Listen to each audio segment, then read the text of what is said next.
On the coldest morning ever recorded in Montana's history, Tom Wilson's peaceful winter morning was shattered by an unimaginable sight.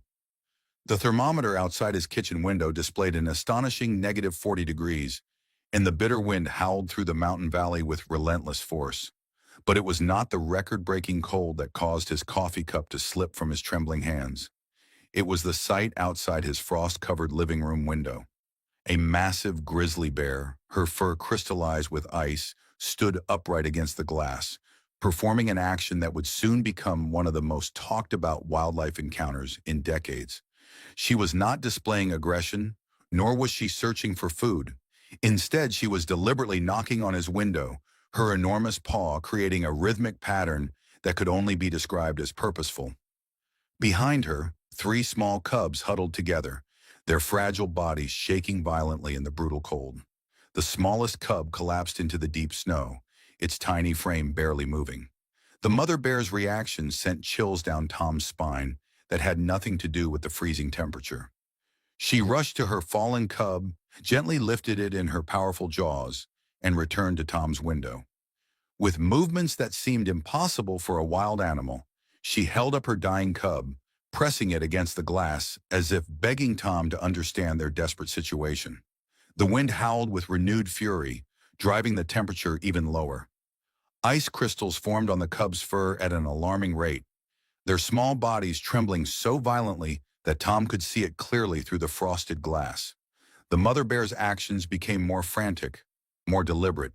She alternated between checking on her weakening cubs and returning to the window, each time making gestures that seemed eerily human in their desperation. Then she did something that defied all natural laws. She sat back on her haunches, raised both paws in what could only be described as a prayer position, and held them there. Her eyes, filled with an intelligence that seemed impossible for a wild animal, locked onto Tom's face. The message was unmistakable. She was begging for help. As the second cub stumbled and fell, its strength failing in the lethal cold, the third pressed against its mother's leg, making soft whimpering sounds that carried clearly through the thick glass. The mother bear's response left Tom in stunned silence. She gathered snow in her paw and began making deliberate marks on the window, movements so precise they almost looked like attempts at writing. Emergency weather alerts blared from Tom's phone, warning of even colder temperatures ahead. The mother bear's begging became more urgent. She picked up each cub in turn, showing them to Tom through the window, her actions screaming of a mother's desperation to save her children. The smallest cub had stopped shivering entirely, a deadly sign that hypothermia had taken hold. In all his years living in Montana, Tom had never seen anything like this. Bears were supposed to be deep in hibernation, not begging at his door in the dead of winter. Whatever had driven this family from their den must have been catastrophic. As he stood frozen in his living room, watching this impossible scene unfold, the mother bear made one final, heart-wrenching attempt to communicate. She pressed her paw against the window, leaving a perfect print in the frost, and made a sound that was neither a growl nor a roar, but something that sounded remarkably like a plea. Her actions grew even more desperate. Standing fully upright, she pressed both paws against the window, mirroring human hands in an unmistakable gesture of begging. Her eyes, filled with intelligence and emotion, never left Tom's face. The smallest cub's condition worsened with each passing minute, its tiny body lying motionless in the snow. The mother bear's reaction shattered every preconceived notion about wild animal behavior. She gently scooped up her weakest baby, held it directly against the window, and made soft whimpering sounds that seemed to say, "Please, my child is dying." Tears froze on Tom's cheeks as he watched. The other two cubs joined their mother's desperate plea. The middle cub, though barely able to stand, raised its small paw to the window, mimicking its mother's begging gesture. The largest cub pressed its face against the glass, its warm breath creating small circles of frost that quickly crystallized in the freezing air. Their coordinated behavior seemed impossible, yet Tom was witnessing it with his own eyes. The temperature plummeted even further, and the mother bear's begging took on a new dimension. She began making patterns in the snow with her paw, creating deliberate marks that looked eerily like crude symbols.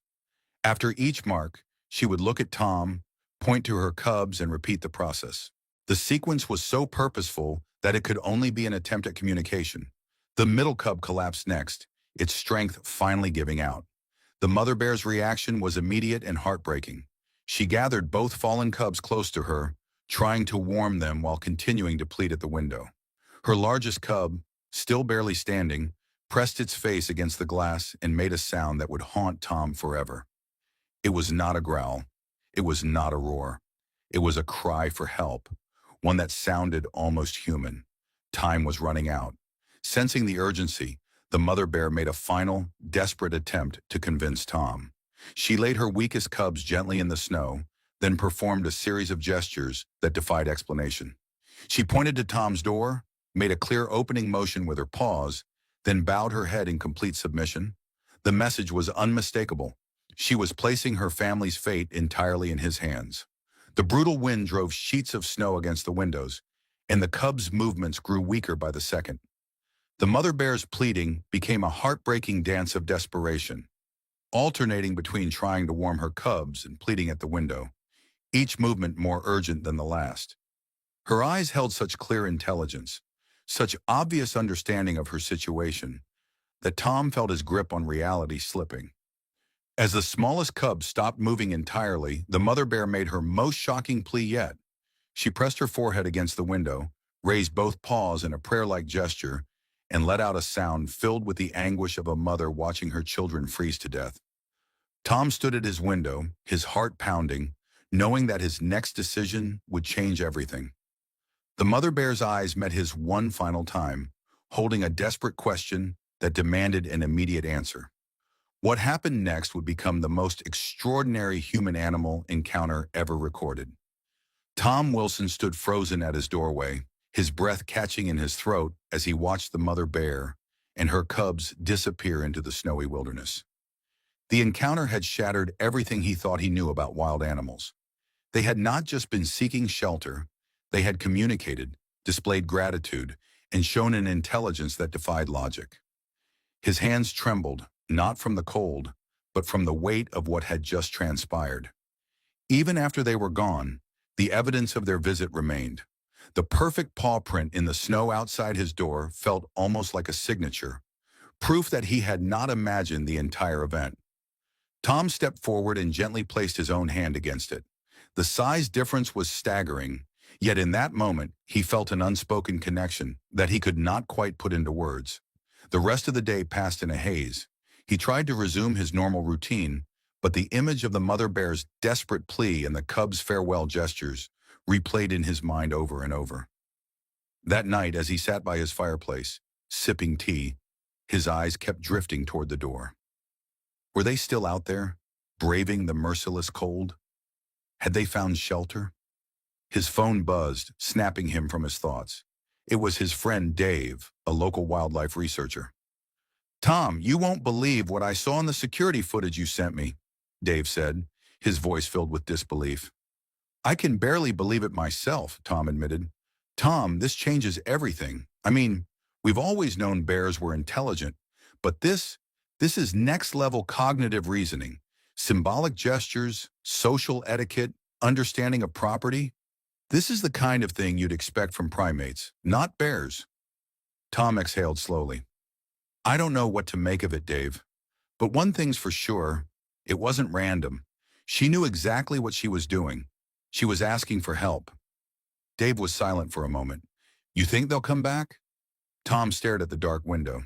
"I don't know, but I'll be ready if they do." The return 3 nights later, the storm had worsened. The wind outside roared like a living creature, shaking the windows of Tom's cabin. He had reinforced the fireplace, stockpiled extra blankets, and even prepared a makeshift space in the corner in case the bears returned.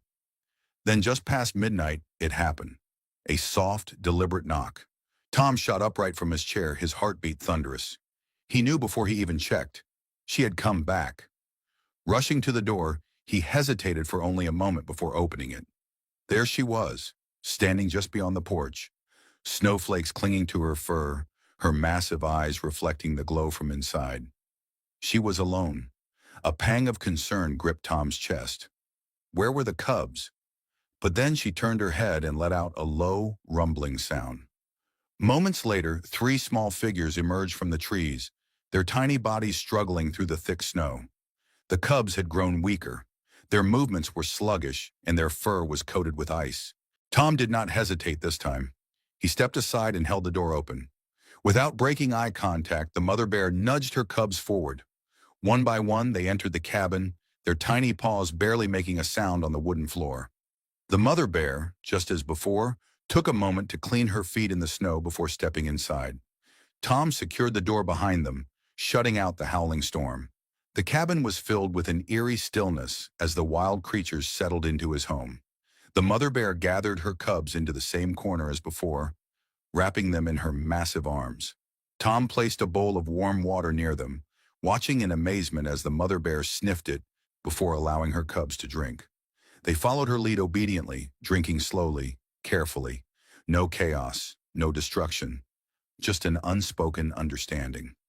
The night stretched on, and for the first time in days the cubs seemed at peace. Tom pulled a thick blanket from the couch and carefully draped it near them. The mother bear, as if understanding his gesture, adjusted it over her cubs with surprising delicacy. Hours passed. As the storm raged outside, the mother bear closed her eyes, her breath slow and steady. The cubs, nestled against her, finally stopped shivering. Tom sat in his chair watching them. He had brought wild bears into his home, and somehow it felt right. A new understanding.